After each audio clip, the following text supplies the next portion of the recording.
Wama omushikola biko bimanyi. Mwana gwe ng'osanyusa tobanga olina nkuba gyeyo.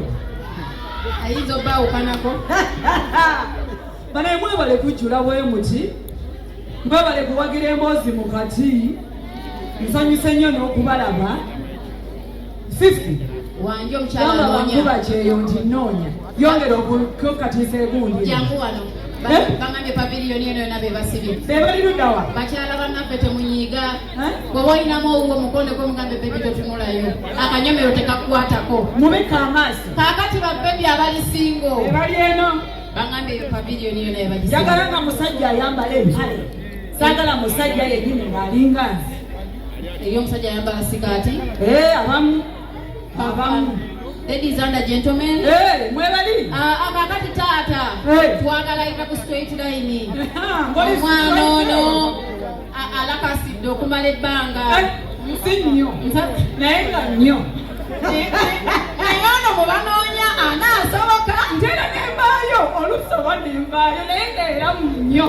Naye si nnyo. Bani mutujjire ku lujja. Tubaweerako n'abanafumba n'abanayoza engoye.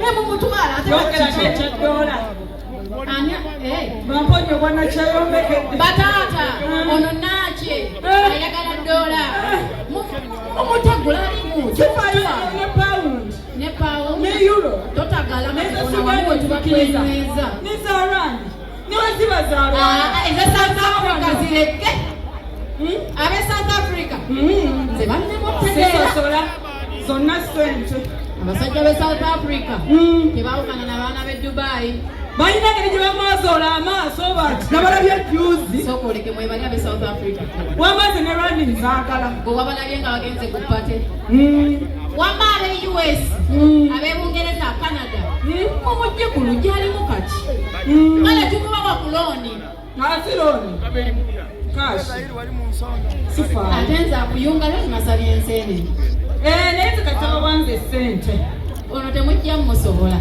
bali ludda wampita iteyokko wali okutandikira wano nanzira eri ninga ndaba abakyala be bangi ludda beno bagenda kuzibirira tebandabe buli nebbuba lyabwe ezzungu bangamba abakazi beeyo bayomba mu luzungu ate tebafaayo nnyo kuli abasajja oba afunye omwala batamufunye nnyo